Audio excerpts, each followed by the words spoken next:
I do not believe that that was the front door of a house.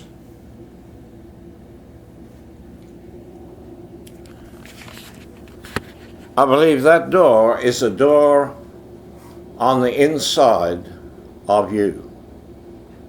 It's a door which would link the Christ of God, who is in every person, with the area of the house in which you are living your life. So here he is, he's on the inside, but there's a closed door between you and God. This is the picture, I believe, for many, many people today. It's a closed door. If you want an interesting study, you can go through the Bible, because there are many closed doors and there are many open doors. And it's an interesting little study to go through and find them. The concordance will show you all the references.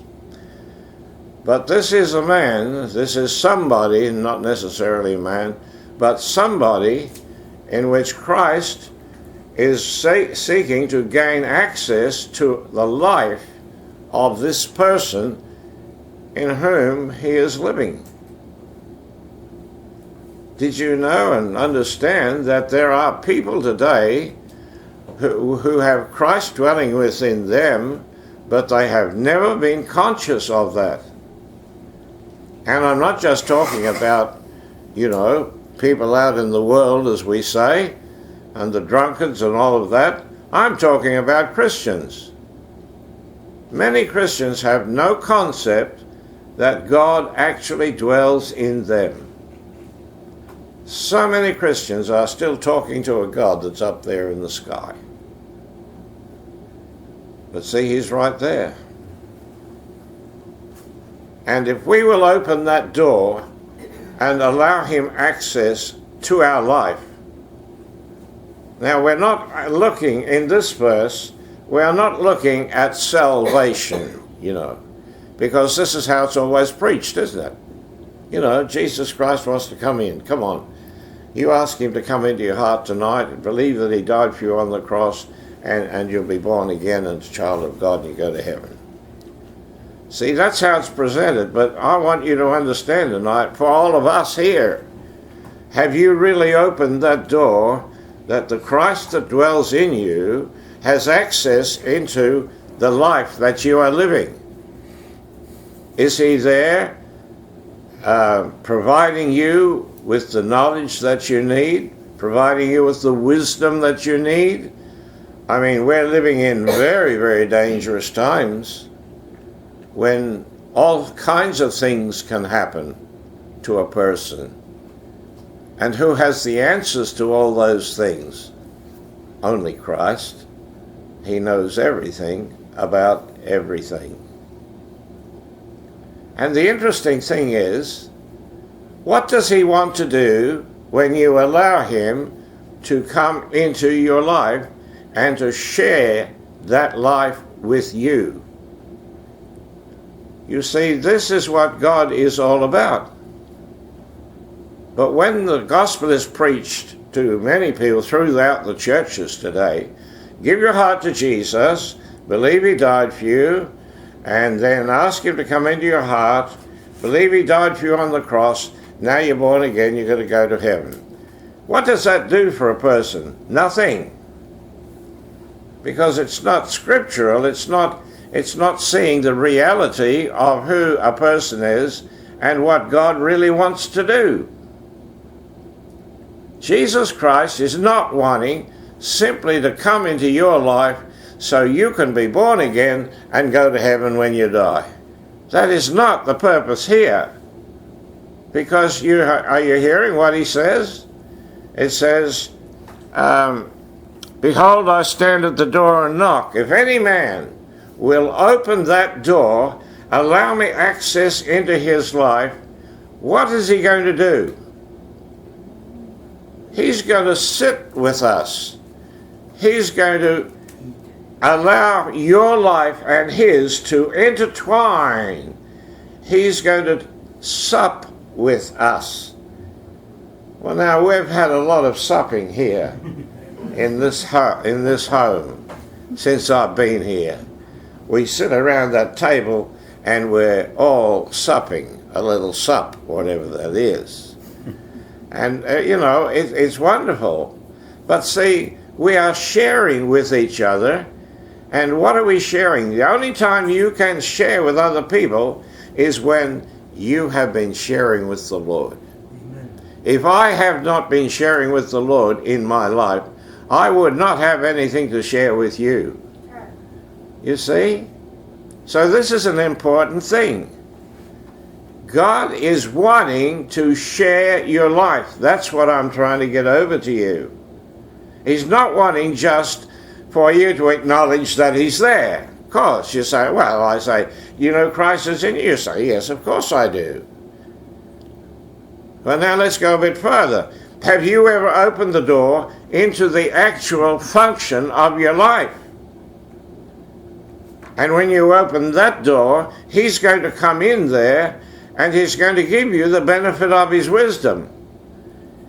You see, I have decisions to make in my life. And, what am I going to do? When I came to the United States, I had to make up my mind, where would I go and where would I not go? And I said, Lord, that's what I want you to tell me. Where should I be going?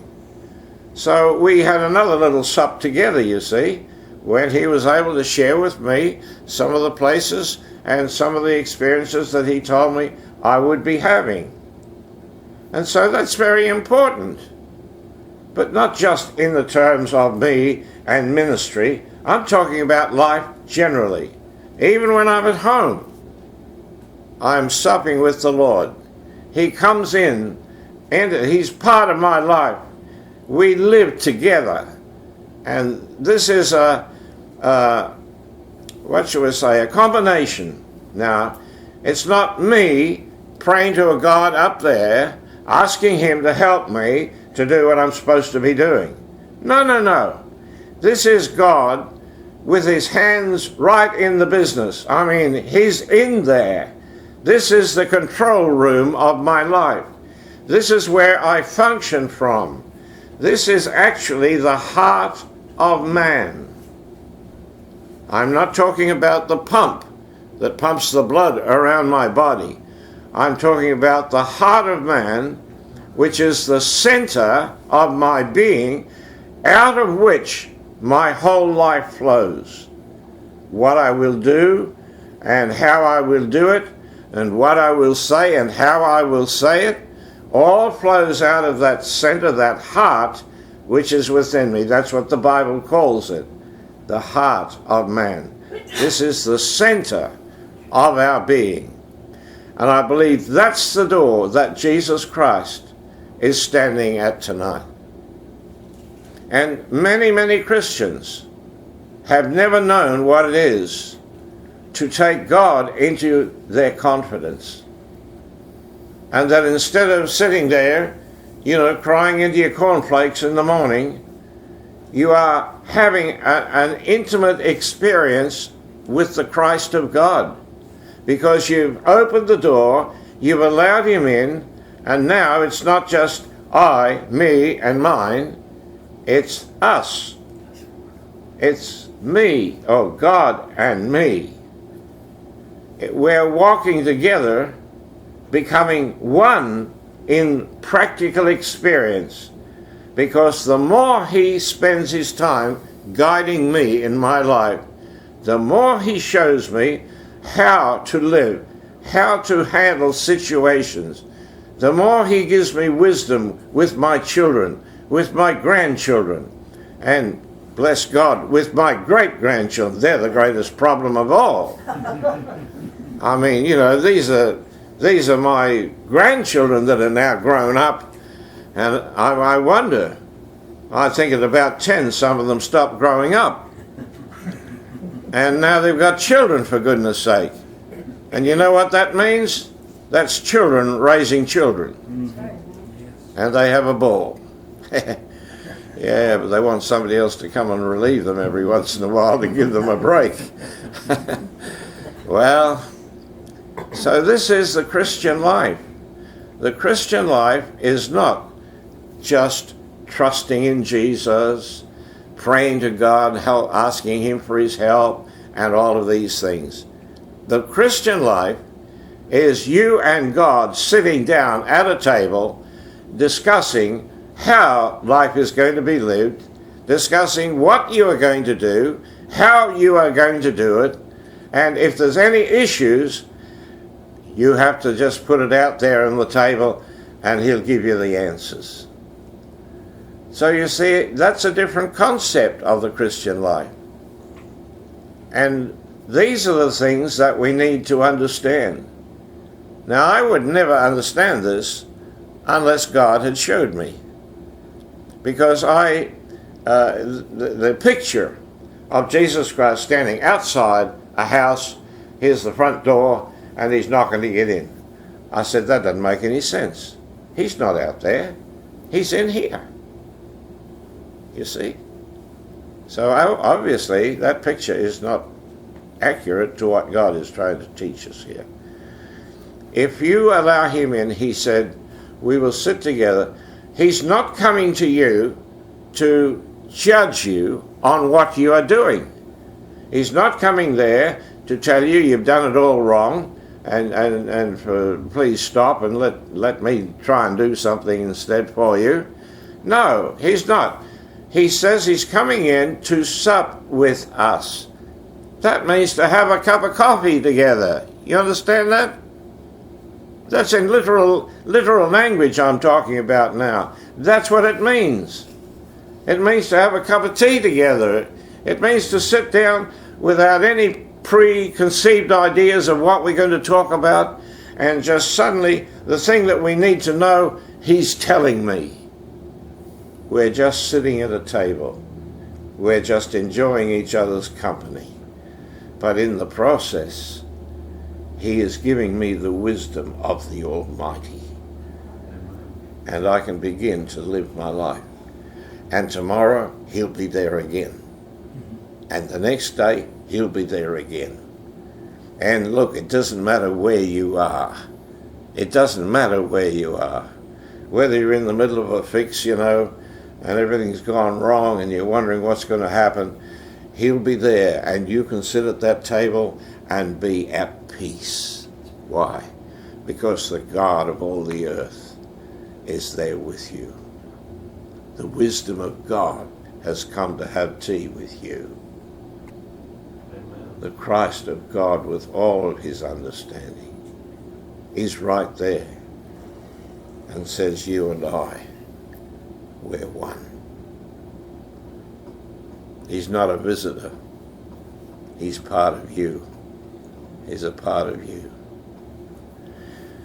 So this is the concept, and I want you to take that with you and make it work for you, because this is how it was meant to be. It says, we will come to him, I will come into him and sup with him and he with me. In other words, it's not just a one-sided conversation where he's going to give you a lecture, but you're going to express some things to him, and he's going to express some things to you. And in that conversation of the two together, the wisdom of God is going to flow from the mighty Christ within you and begin to function through your life. And people will wonder, how could you do this? How can you handle this? When a woman gets a telephone call, I'm sorry, Mrs. So-and-so, but your husband has just been pulled from a wreck and he's gone. We're so sorry. That's when you need to have an open door in here.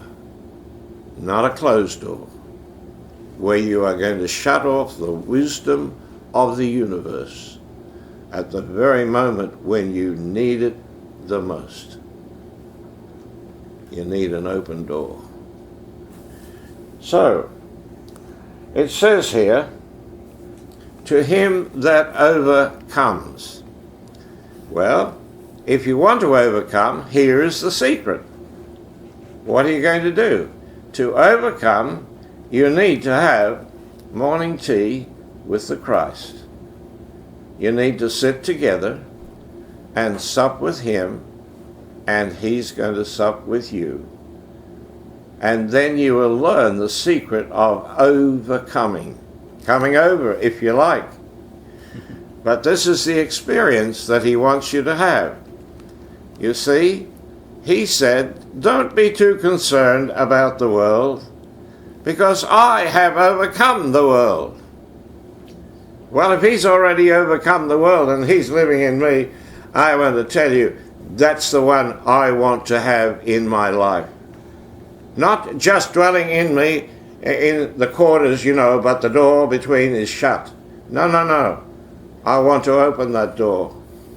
In fact, I'm going to take the screws out of the hinges and I'm going to take the door off so that it can never close again, because I could not live without the Christ in me. I would never have the knowledge that God has given to me.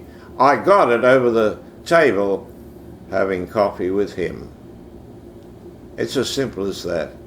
I'm trying to make it simple for you. And I'm trying to bring it home to you as practically as possible. That's what it is. This is him. He said, now to him that overcomes. That means if you have really an open door on the inside here, and the Christ of God is not ensconced in the back room of your house, which is you. And I think that's where, for Christians, many Christians, he's in the back room. Now, Lord, I don't mind you being there. You can do whatever you like there. I mean, I'm not putting any restriction on you whatsoever. But, the rest of the house is out of bounds. You know that. You just do whatever you like there, back in that back room, whatever you got there. But that's it. And I want to tell you, that is how many Christians are living today. Probably more than you would imagine. But there was never an open door inside here whereby he could come in and have a cup of coffee with you and to encourage us and to bring the wisdom of the universe to us. To him that overcomes. That's how you're going to overcome. Well, what does he say? To the one that overcomes, listen to this. He says, I will grant for that person to sit with me, to sit with the Christ of God in my throne. Did you know it was a two-seater? It's a two-seater. He said, to the one that will overcome, I will grant to him to sit with me in my throne, ruling the world. Oh, God. Not to help him, of course. He doesn't need any help. Just to be there. Just to be there. And see all those peewees there, the guys that used to make fun of you, because you were a Christian. And just to see how God handled it all and brought those people to their knees so that they wanted him and he would touch them and lift them up also. All right, so he said, I grant to them to sit in my throne, and even as I overcame and am set down in my Father's throne, you will rule and reign with me. We will rule and reign with him. Beloved, this is the process of the Christian life. This is how it's to function. And of course, Jesus said, don't be afraid of the world, because I have overcome the world. I've overcome it. Therefore, if you want to overcome it, and that's what we're all trying to do, we're trying to overcome the world. He said, I've already done it. Well, I'm telling you, If you want to do something and somebody else has already done it and made a success of it, you better listen to what they've got to say. So the Christ of God, he's already overcome the world. That's the one I need beside me while I'm going through it, because he's going to guide me, he's going to direct my footsteps. But not only that, he's going to grant me to sit with him. And that's why Isaiah, when he saw the Lord, he saw him on the throne in here. He was on the throne. Did you know that the throne of God is not up in the sky? That the throne of God is in a people. Lord, help us here tonight. He that has an ear, let him hear what the Spirit is saying to the churches, the people of God. After this, John says, after this I looked, and he said, behold, there was a door open in heaven. Now he's really going to tell us how this whole thing worked. He said, I saw this thing just open up in front of me, and there was a door that opened into the spirit world. This is the world that you were created for. This is the world that spirit dwells in. This is the world that is totally unknown to those who do not know that they are spirit, and that spirit is Christ. If you're not spirit, then you can't understand. You will not see that world. You will not understand anything in that world. There's a door. Isn't this wonderful? Yes. That God has provided a door into that world for us. This is an amazing thing. Can we just walk into that other world? No. It's not possible. If we want to enter into that world, somebody's got to make a way for us to get in there. How are you going to walk into the world of spirit apart from coming to the end of your life and allowing death to possess your body? That'll take you into the other world. But how are we going to do that now without having to pass on into the next life from here? You can only do that through Christ. You can only do that through Christ. There's only one door, and Jesus Christ said, I am that door. He is the door. Why? Because he is spirit. Therefore, he's a part of the spirit world. But he was also born of a woman. So he's also the Son of Man. So you see, he's got his foot in both camps. Perhaps that's not quite the right way to say that, but see, he's part of both worlds. And therefore, he is the only one that can give you access into that other world. It's through Christ. He is spirit. Therefore, he has access into the spirit world. Beloved, I don't know whether you have done much thinking about this, but I want to tell you, until we understand the spirit world, we're not really going to understand God, because that's his world. God is really not a part of this world in which we live. You can't find him here anywhere. You can only find him within the man, within the person, because he is spirit, and everything else around us is material, it's physical. It's made of some physical material that you can touch, you can see it, you can feel it, and all of these other things. But the spirit world is unknown. And There is no access to it for us, but through Christ. He's the door. So he's the door here in Revelation 4, verse 1. There was a door open in heaven, and the first voice that I heard was, as it were, a trumpet talking with me. The words of Christ are often referred to as a trumpet playing. Why? Because you cannot play two notes together on a trumpet. You can only play one note at a time.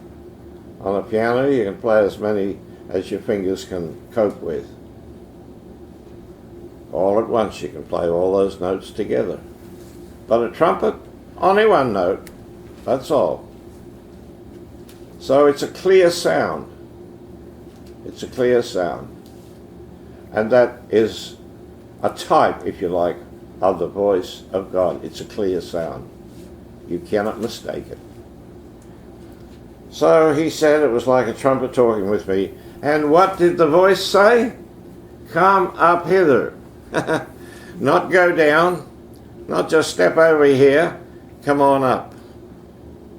There is an elevation that God is going to bring into your life when you're ready to step into that other world and see what God has prepared for those that love Him. You do not have to die to see that. There is an access, there is a door into that other world, and that door is Christ.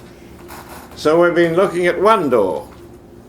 One door is the door that's within you that allows the Christ to become part of your life, your living, your experience, to become a part of all that is affecting you. He becomes part of it. And the wisdom of God He shares with us. Beloved, how many times have I had experiences in my life and I was out of my depth. I didn't understand. I didn't really know what to do. At that time, I'd never opened the door. There was Christ. I knew He was in me. I would have declared that to anybody. Yeah, Christ is in me. But that Christ was not a part of my daily living. There's a big difference between those two things. Christ dwelling in you? Yes, no problem.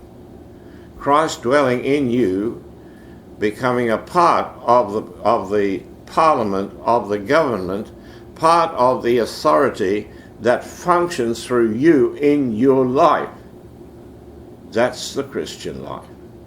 Now we're talking some real reality. This is true reality. So he says, come on up. Come on up. So he's got to lift us up. Why? Because that world of the Spirit is not down there. It's elevated. It's above this world in which we live. It's above.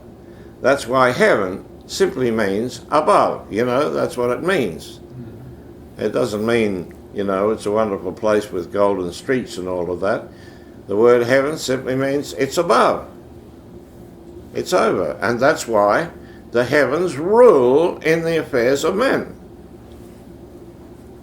So that divine wisdom and authority is an elevated authority. Come on up. And what's he said? And immediately, verse 2.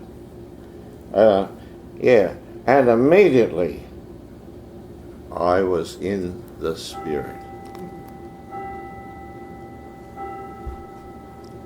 You understand this?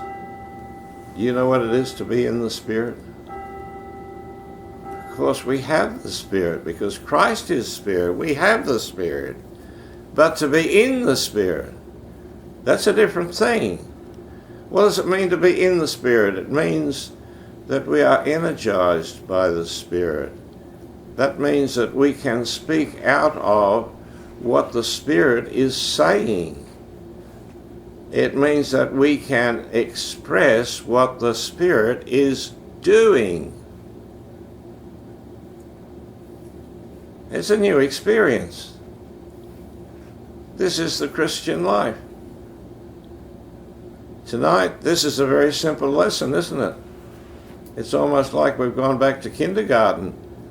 But how profound is it? Because you see, this is the real issues of life. That Christ has to become an integral part of what you call your life. There's nobody solo in this thing. If you are, I'm telling you, you're going to find yourself many times out of your depth, and you will not know what the answers are until you unlock that door and let him in to live life with you. And he says if you'll do that, then you will overcome this world. Why? Because he's already overcome the world, therefore he's got all the answers. He can tell you exactly what to do in any given situation. I mean, if you've been rejected of men, I know lots of people suffer from rejection.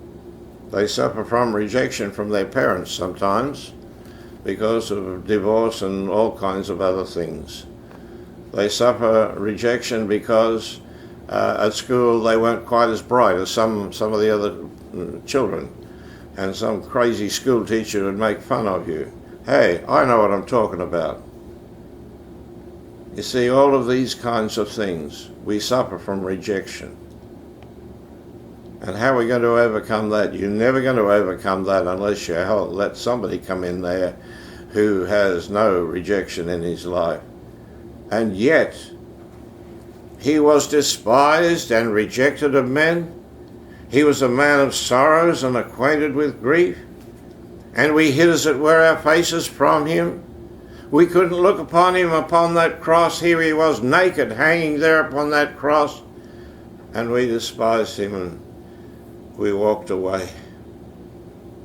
Oh Lord, he knew what rejection was.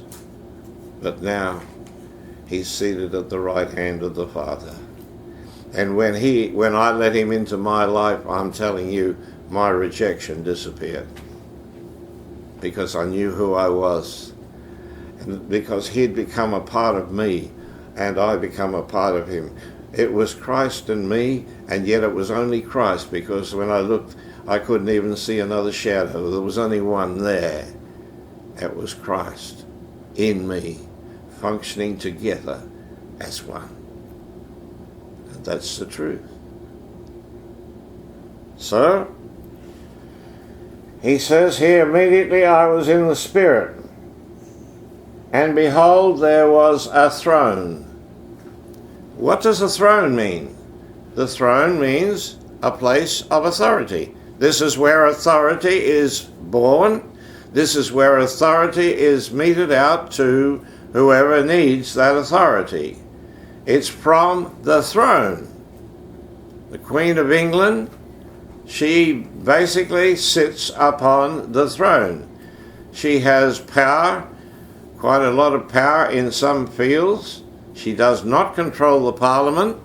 That functions quite independently of her. But in some other things, I mean, she can tell her children and her grandchildren if they can get married or not, and all these other things. That she is on the throne. I'm only using that as an illustration because the higher thought is that Christ, the King of Kings, the Lord over all the lords of this earth, dwells in you, but now he's sitting at the table with you. We're having coffee together. We're just supping with one another. We're fellowshipping together. I'm just so thrilled to have such a person that would eat and drink with me. Oh Lord, help us. You say, well, I've never had lunch with the King. I've never had lunch with the Queen. But I want to tell you, I've had many meals with the Christ of God, the King of all the earth. I have spent many hours with him, many hours. So this is the Christian life. He said there was a throne that was set in heaven, and there was one that sat upon that throne. So if he's sitting on that throne, then he's the one in charge. He is the one who, when he speaks, the world has to listen, because he is the ruler. He is the king over all the kings. And he has elevated you. He's lifting you up. We have moved now from the little table where we have our coffee. We've moved now, we've gone up onto a higher level, and now we've come to the throne room. And out of that room, God controls the universe, and we sit with him. We sit with him. There is no rejection here. And we find ourselves totally equal. And not just equal, but we are part of the crown. We're part of the authority of that throne. We're part of Christ. We are the Christ today on this earth because he dwells in us. The doors open, and he and I become one. You become one with him. And the throne of God becomes a part of our experience. Beloved, we should never, ever make a mistake in our thoughts or our thinking. We should never make a mistake in knowing what to do in our lives, for we share the throne with him. The authority flows from him through the open door into that room in which you and the Christ function, living together, enjoying each other's company, and from that place to the throne where we rule and reign with him. Can you understand this? This is the Christian life. And all they ever told me when I went to Sunday school was give your heart to Jesus, believe he died for you, and ask him into your heart, and you'll go to heaven when you die. I want to tell you that didn't take me far. And even as a teenager, before I even got out of my teens, I knew that the church had no answers for me. No answers for me. I had to find my answers in Christ. And it took me nearly 40 years of my life before I really found the reality that I can share with you tonight. It was then that that door on the inside here opened. I opened it because I discovered that the one that had been in there, locked in there basically, was the Christ of God, and I had never talked to him. He had never talked to me. I had never heard the voice of God. Not ever in my life had I heard the voice of God. And I hadn't met anybody else that had heard the voice of God. In fact, many of my friends said, "Oh, Des, that's not a reality, you know. It's just, you hear the voice of God, that means that you know God." Oh, so it's got to be better than that. I mean, if I hear somebody's voice, I'm going to hear something that they've got to say, and what they say is going to make some kind of sense to me. And that's what he is, the Christ of God. I heard the trumpet. I heard the sound. And I want to tell you, my life was never the same from that day. And you know what he told me that day? This is the first time I ever heard the voice of God. I've been walking along by myself somewhere. I don't remember where it was. And as I'm walking along, there's nobody with me, just me. I'm talking to the Lord. I did a lot of talking to the Lord, but he never talked to me. Well, that was only because, I had the microphone on, but the earpiece was all turned off. I didn't understand that, see? I had to turn it on before I could hear his voice. It was always there.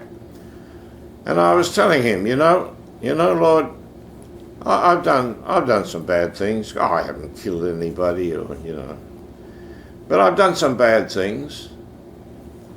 And Lord,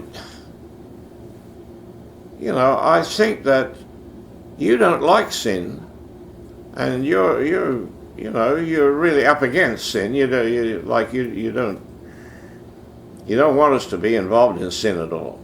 I said, I'll tell you what I'm going to do. In honesty, because I know that I have offended you, I've done things that have not been according to your word and will. So I'm going to give you permission to destroy me. I said, you can send a bus down the road to run over me. You can do whatever you like. Give me a heart attack. I don't care. But I'm giving you permission. I mean, this is crazy, isn't it? Are you listening to this? I'm telling you the truth. I'm talking to God and giving him permission to do something to me. Well, anyway, God takes us where we're at. He takes us where we're at. That's where I was at. I never heard a word, like I never heard any answer from God. And I remember just keeping on walking, got to where I was going. Forgot about it all.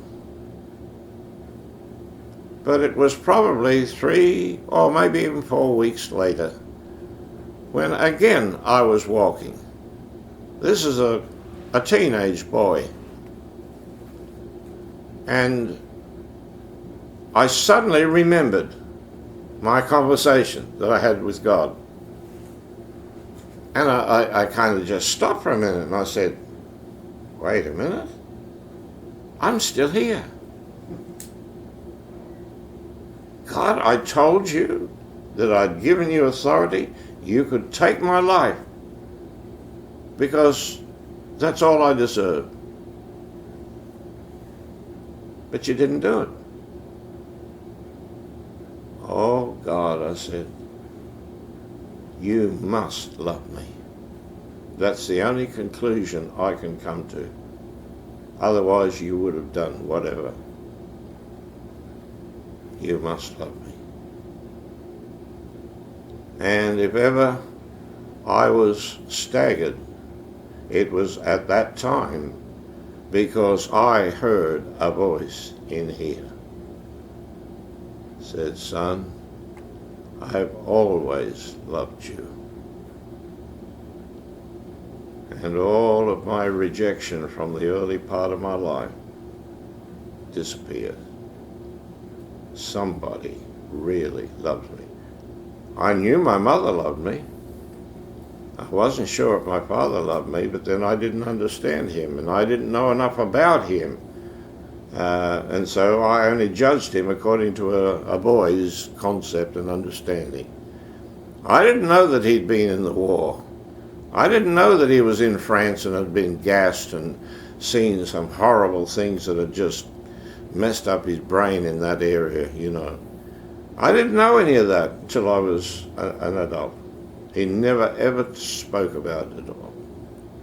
But I heard a voice. And the first thing that voice said to me was, I've always loved you. And from that day, I have continued to hear that voice. Not very much in those early days because I didn't expect him to, who am I? God's not going to go chatter. No, he doesn't do that. But there were just odd times when I would hear that voice and there would be something, I would be directed into the book. And I would begin to see something I had never seen in my life before. At the age of 40, that's when this really took hold on me.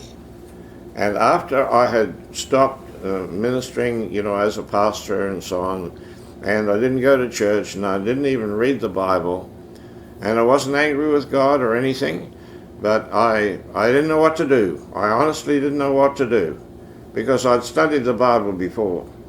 And, so when I heard this voice, it began to grow in me little by little during those years, even when I was ministering. Never heard the voice very much, only on odd occasions. That wasn't God's fault, it was mine. I wasn't really listening. I didn't expect God to go chatter, chatter, chatter, chatter, I didn't expect him to stand there and talk to me. Who am I? I'm nobody. I was still, that's rejection again, of course. So, but when I realized, when I stepped out of the church, when I stepped out of the limelight of ministry and everything else, and it's just me and God, I began to hear that voice every day.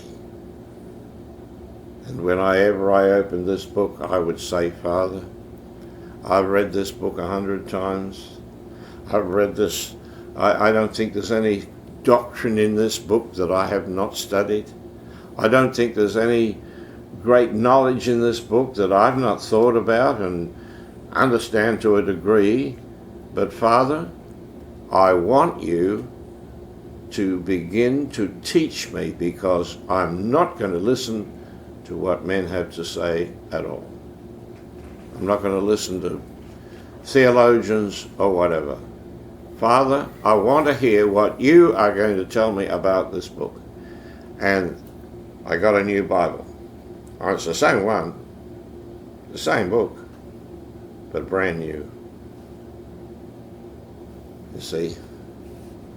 And so what you're hearing tonight is just part of the new book, that's all. It's all there. You've read it. You've read this passage many, many times, I'm sure. But you just glossed over it. Why? Because you didn't hear a voice. You see, and this is our problem. We read the Bible and think, oh yeah, I understand English, so I understand those words, and I can tell you exactly what it means. But see, I didn't know that this word contained an essence of life, contained the essence of life, and I had never touched that essence before. So, he said, and he that was,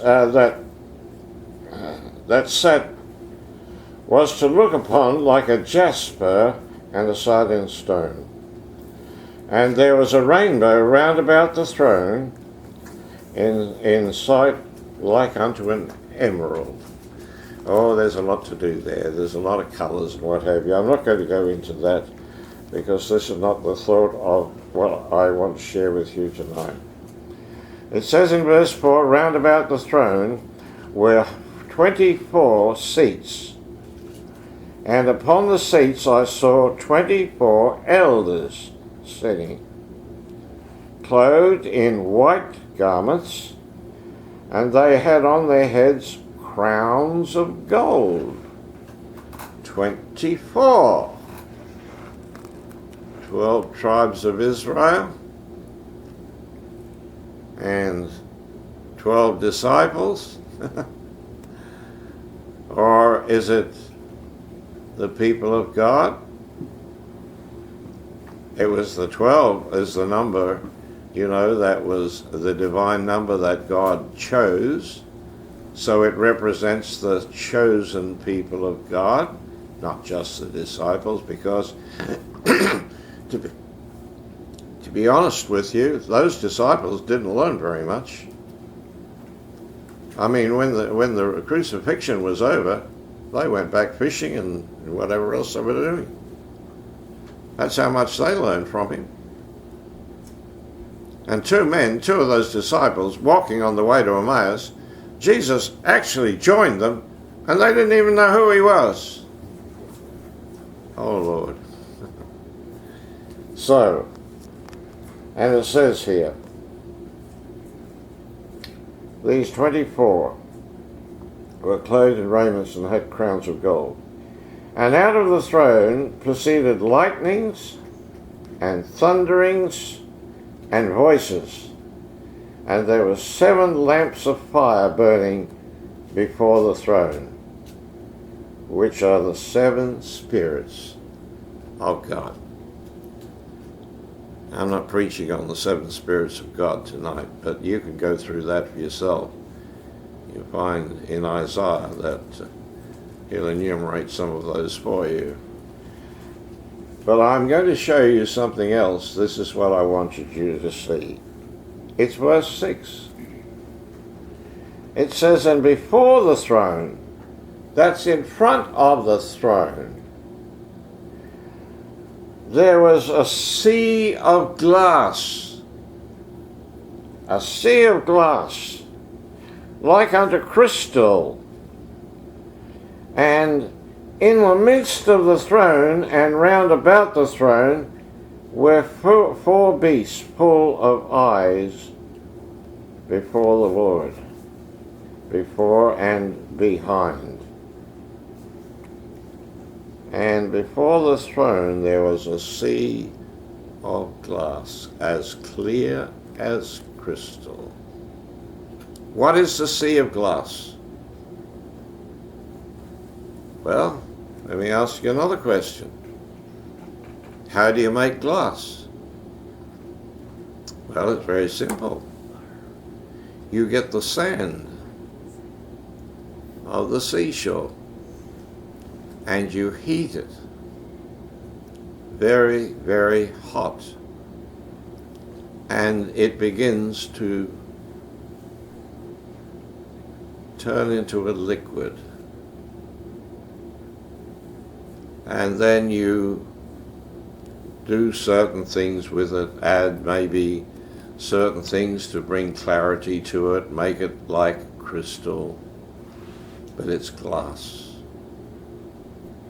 What does the sea of glass represent? And it's before the throne, where we are looking directly into the face of the King. What does it represent? If you looked into that glass, what would you see? Nothing. Only your reflection. That's all. So what does it represent? It represents the saints of God. This is us, beloved, before the throne of God as a sea of glass, as clear as crystal. What does this mean? Could you pick out your little piece of sand in that sea? Could you pick out your little piece of sand, your little bit of sand? No. Why? Because we have been fused together to become transparent as crystal before the throne of Almighty God. We stand as one person. Oh God. Isn't He wonderful? Isn't He wonderful? What have we done to deserve that? What have we done to find our place in Him? Seated in that sea of glass before the throne of God. Simply, He's looking at us and we are looking at Him. All He sees is one. All He sees is one, and all we see is one. That is the Christ of God. This is the Christian life. Tonight, I've shared this with you simply so that you might hide it in your heart, and that you might discover whether you have ever opened that door, whether you've ever begun a life in total communion with Him. And if you thought you weren't good enough for God to do that for you, you're wrong. You're wrong. If any man, did you hear it? Any man, I don't care who it is, will open that door. He said, I'll come in. Tonight, I want God to bless you.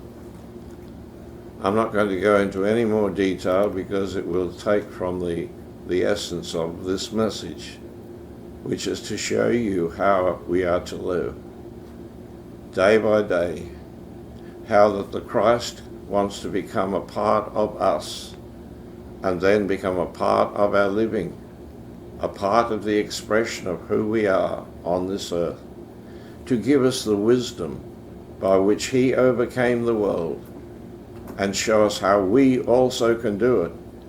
Because I'm telling you, you're not going to learn that on your own. You're not going to work out how to overcome this world. You'll never do it. But he's already done it. So he knows everything about how to overcome this world. So as we sit together, as we fellowship together, as you and God just fellowship together, he's going to tell you every decision you make will be made at that table with the Christ there. That's when you make your decision, when you hear what he has to say, and you begin to understand the wisdom of the universe has been shared with you. May God bless you tonight and encourage you. Amen.